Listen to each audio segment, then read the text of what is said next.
অনেকে জাপান যাওয়ার জন্য অনেক বেশি আগ্রহতা আছে। তো জাপান ভিসা আপনারা জাপান এমবেসিতে অ্যাপ্লিকেশন করবেন, এমবেসি ওয়েবসাইটে আপনারা অ্যাপ্লিকেশন করবেন। অনেকেই কিন্তু এই ভিসাগুলো মূলত হচ্ছে সরকারের ভিসাগুলো দিয়ে থাকে। তো আপনারা সরকারের কাছে ভিসার জন্য আবেদন করবেন। তো প্রথমে ট্যুরিস্ট, মেডিকেল, বিজনেস, স্টুডেন্ট ভিসার জন্য অ্যাপ্লিকেশন করবেন। ট্যুরিস্ট, মেডিকেল, বিজনেস, স্টুডেন্ট এগুলোর জন্য আপনারা অ্যাপ্লিকেশন করতে পারবেন। প্রথমে আপনারা ট্যুরিস্ট ভিসার জন্য পাসপোর্ট, এনআইডি কার্ড, জায়গার কাগজ, কারেন্টের বিলের কাগজ, পানির বিল, গ্যাস বিল এগুলো লাগবে। সিবি, কাভার লেটার, আপনি চাকরি করলে এনআইসি, বিজনেস করলে ট্রেড লাইসেন্স, চাকরি করলে এনআইসি, মেডিকেল হলে অ্যাপার্টমেন্ট, স্টুডেন্ট হলে অ্যাডমিট কার্ড এগুলো লাগবে। তো এই অ্যাপ্লিকেশনগুলো আপনারা নিজে করতে পারবেন। কোনো রকম দালাল, এজেন্সি, ট্রাভেলস লাগবে না। অনেকে কিন্তু অনেক দালাল ধরে, অনেক এজেন্সি ধরে। তো এগুলো আপনারা ধরবেন না। এগুলো না ধরে আপনারা নিজে এই অ্যাপ্লিকেশনগুলো করবেন। তো আপনারা আপনাদের প্রতিবেশী দেশগুলো, যেমন প্রতিবেশী দেশগুলো হচ্ছে ইন্ডিয়া, পাকিস্তান, মালদ্বীপ, ভুটান, নেপাল, তারপর আপনারা এশিয়ার ভিতরে এশিয়া, তারপর মিডল ইস্ট, সৌদি আরব, কাতার, ওমান, দুবাই এগুলোতে আপনারা যাবেন। তো আপনারা এমবিসিতে গিয়ে অ্যাপ্লিকেশন করতে পারবেন, বা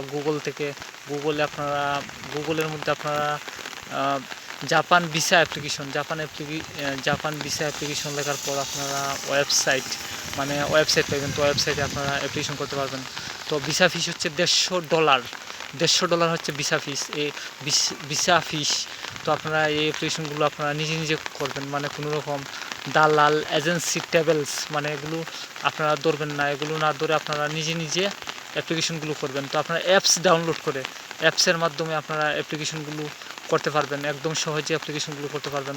তো প্রথমেই আপনারা অ্যাপসে ঢুকবেন, মানে গুগল প্লে স্টোরে ঢুকে জাপান ভিসা অ্যাপ্লিকেশন এমবিসি লেখার পর আপনারা ওয়েবসাইট, মানে আপনারা অ্যাপসে ঢুকে অ্যাপ্লিকেশন করবেন। তো এই অ্যাপ্লিকেশনগুলো প্রথমে আপনার ফার্স্ট নাম, লাস্ট নাম, পাসপোর্ট নম্বর, পাসপোর্ট ইস্যু, পাসপোর্ট ডেট এগুলো সবগুলো আপনারা মানে সঠিকভাবে দিতে হবে, যেন অ্যাপ্লিকেশনের মধ্যে কোথাও ভুল না হয়। তো আপনারা এই অ্যাপ্লিকেশনগুলো আপনারা নিজে করবেন, মানে কোনো রকম দালাল, এজেন্সি, ট্রাভেলস ধরবেন না। অনেকে কিন্তু অনেক দালাল ধরে, অনেক এজেন্সি ধরে, এগুলো ধরে। তো এগুলো আপনারা ধরবেন না। এগুলো না ধরে আপনারা নিজে এই অ্যাপ্লিকেশনগুলো করবেন, মানে নিজে অ্যাপ্লিকেশন করবেন। আপনারা এমবিসিতে গিয়েও অ্যাপ্লিকেশন করবেন। এমবিসিতে গিয়ে আপনারা অ্যাপ্লিকেশন করতে পারবেন। তারপর আপনার ফাইল এমবিসিতে ফাইলগুলো নিজে জমা দেবেন। মানে কোনো প্রকার দালাল, এজেন্সি, ট্রাভেলসের মানে ফাইল জমা দেবেন না, আপনারা এমবিসিতে ফাইল জমা দেবেন। তো আপনারা এই চ্যানেলটিকে সাবস্ক্রাইব করবেন, লাইক, কমেন্ট, সাবস্ক্রাইব।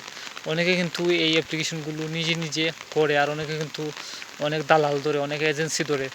তো এগুলো আপনারা মানে কোনো প্রকার দালাল, এজেন্সি, ট্রাভেলস মানে এগুলো আপনারা ধরবেন না। এগুলো না ধরে আপনারা এই অ্যাপ্লিকেশনগুলো আপনারা নিজে অ্যাপ্লিকেশনগুলো করবেন। তো নিজে অ্যাপ্লিকেশন করবেন। দেখাইতেছে এই ভিসা ফিস, সরকারি ফিস হচ্ছে $150, মানে এটা এমবিসি ফিস $150। এখন দেখাইতেছে দালালে আপনাদের কাছ থেকে 12 লাখ, 15 লাখ, 20 লাখ এইরকম করে টাকা নেয়। তো কোনো প্রকার আপনারা দালাল, এজেন্সি, ট্রাভেলস মানে এগুলো আপনারা ধরবেন না। এগুলো না ধরে আপনারা নিজে এই অ্যাপ্লিকেশনগুলো করবেন।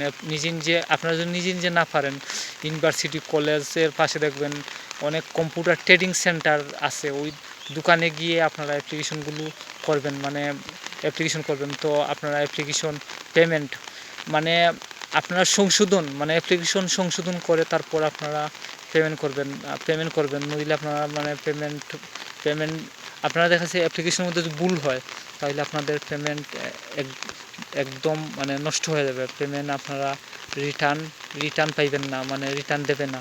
তো আপনারা মানে আগে সংশোধন করে তারপর আপনারা পেমেন্ট করবেন। তো আপনারা এই চ্যানেলটিকে সাবস্ক্রাইব করবেন, লাইক, কমেন্ট, সাবস্ক্রাইব, নতুন ভিডিও নোটিফিকেশন পেয়ে যাবেন। অনেকে কিন্তু এই অ্যাপ্লিকেশনগুলো অনেকেই নিজে করে, আর অনেকে কিন্তু অনেক দালাল ধরে। তো আপনারা এই অ্যাপ্লিকেশনগুলো নিজে করবেন। কোনো রকম দালাল, এজেন্সি, ট্রাভেলস মানে এগুলো আপনারা ধরবেন না। এগুলো না ধরে আপনারা নিজে অ্যাপ্লিকেশনগুলো করবেন।